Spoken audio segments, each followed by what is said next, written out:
तो चलिए सीधे इस पर आते हैं। आज के इस एक्सप्लेनर में हम एमसीएक्स के लेटेस्ट क्वार्टर 4 के फाइनेंशियल रिजल्ट्स का बहुत ही गहराई से विश्लेषण करने वाले हैं। ये एक ऐसा क्वार्टर रहा है जिसने सच में हर किसी का ध्यान खींचा है। कंपनी के नंबर्स एकदम शानदार रहे हैं, पर इसके पीछे की कहानी में एक बहुत बड़ा ट्विस्ट है जो मार्केट को फॉलो करने वाले किसी भी इंसान को जरूर समझना चाहिए। और इस पूरे विश्लेषण की शुरुआत करते हैं एक बहुत ही जबरदस्त खबर के साथ। कंपनी ने इस क्वार्टर में 8 रुपये प्रति शेयर के डिविडेंड की अनाउंसमेंट की है। तो इसका क्या मतलब है? इन्वेस्टर्स के लिए ये एक बहुत ही पॉजिटिव सिग्नल है जो कंपनी के मजबूत कैश फ्लो और अपने शेयरधारकों को रिटर्न देने की सॉलिड नीयत को दिखाता है। ओके, तो फटाफट एक नज़र डालते हैं आज के हमारे मेन पॉइंट्स पर। हम शुरुआत करेंगे Q4 रिजल्ट्स के ओवरव्यू और रेवेन्यू एक्सपेंसेस के ब्रेकडाउन से। फिर बात करेंगे प्रॉफिट, मार्जिन और ईपीएस की। और आखिर में हम समझेंगे उम्मीदें बनाम असलियत को, और सबसे ज़रूरी उस फ्यूचर आउटलुक और मार्केट शिफ्ट को जहां इस पूरी कहानी का असली ट्विस्ट छिपा है। सेक्शन 1 एमसीएक्स Q4 रिजल्ट्स का ओवरव्यू।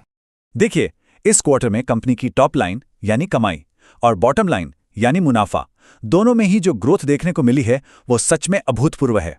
जरा इस रेवेन्यू जंप पर गौर कीजिए। पिछले साल इसी समय कंपनी का रेवेन्यू 291 करोड़ रुपए था, जो अब बढ़कर सीधे 888 करोड़ रुपए हो गया है। मतलब साल दर साल करीब 200% की एक भारी भरकम उछाल। और अगर हम पिछले क्वार्टर से इसकी तुलना करें तो भी यह लगभग 33% की एक मजबूत क्वार्टर ऑन क्वार्टर ग्रोथ दिखाता है। और यह बहुत ही शानदार तरीके से दर्शाता है कि कंपनी का फाइनेंशियल मोमेंटम कितना तगड़ा है। अब प्रॉफिट के आंकड़ों को ही ले लीजिए। पिछले साल का 135 करोड़ रुपए का प्रॉफिट अब बढ़कर 529 करोड़ रुपए हो गया है, यानी साल दर साल प्रॉफिट लगभग 4 गुना बढ़ गया है। सच में 4 गुना। इसके अलावा पिछले क्वार्टर के 401 करोड़ के मुकाबले भी इसमें 31 से 32% का जंप है। ये एक ऐसा आंकड़ा है जो सीधे तौर पर कंपनी की जबरदस्त परफॉर्मेंस को साबित करता है। सेक्शन 2 रेवेन्यू और एक्सपेंसेस का ब्रेकडाउन। अब इतनी शानदार टॉप लाइन के बाद आप सोच रहे होंगे कि भाई इतना बड़ा रेवेन्यू जनरेट करने के लिए आखिर खर्चा कितना बढ़ा। तो खर्चों के इस ब्रेकडाउन से साफ है कि पिछले साल खर्चे 152 करोड़ थे, जो पिछले क्वार्टर में 192 करोड़ हुए और अब इस क्वार्टर में 242 करोड़ तक पहुंच गए हैं। पर ध्यान देने वाली बात यहां यह है कि जिस स्पीड से रेवेन्यू में 200% का उछाल आया है, उसके मुकाबले ये खर्चे बिल्कुल नॉर्मल और प्रोपोर्शनेट यानी आनुपातिक हैं। तो खर्चों के फ्रंट पर कोई टेंशन वाली बात नजर नहीं आती। सेक्शन 3 प्रॉफिट, मार्जिन्स और ईपीएस। अब आते हैं उन कोर मेट्रिक्स पर जो कंपनी की फंडामेंटल मजबूती को दर्शाते हैं। अर्निंग्स पर शेयर यानी ईपीएस में एक बहुत बड़ी छलांग देखने को मिली है। पिछले साल ये आंकड़ा महज 5 रुपये 31 पैसे था और अब ये आसमान छूते हुए लगभग 21 रुपये के करीब पहुंच गया है। ये एक बहुत ही स्ट्रॉन्ग इंडिकेटर है कि प्रति शेयर मुनाफा कितनी तेजी से बढ़ा है। इसके साथ ही ऑपरेटिंग मार्जिन्स का विस्तार भी सच में काबिले तारीफ है। मार्जिन 46.39% से बढ़कर सीधे 59.61% हो गए हैं। ये सीधे तौर पर इस बात की पुष्टि करता है कि कंपनी अपने ऑपरेशंस को कितनी बेहतरीन तरीके से और कम लागत में एग्जीक्यूट कर रही है। एकदम top notch performance. Section 4 expectations versus reality. तो अब सवाल ये है कि क्या कंपनी के धमाकेदार नंबर्स मार्केट की हाई एक्सपेक्टेशंस पर खरे उतरे हैं? चलिए अनुमान और असल नतीजों की तुलना करके देखते हैं। मार्केट का अनुमान था कि रेवेन्यू 850 करोड़ रहेगा, जबकि असल में ये 888 करोड़ रहा, यानी रेवेन्यू ने एस्टिमेट्स को आसानी से बीट कर दिया। वहीं प्रॉफिट का अनुमान 540 करोड़ था, जो कि असल में 530 करोड़ रहा। तो प्रॉफिट थोड़ा सा मिस हुआ है, लेकिन ओवरऑल देखा जाए तो ये परफॉर्मेंस मार्केट की उम्मीदों के बिल्कुल आसपास और बेहद शानदार रही है।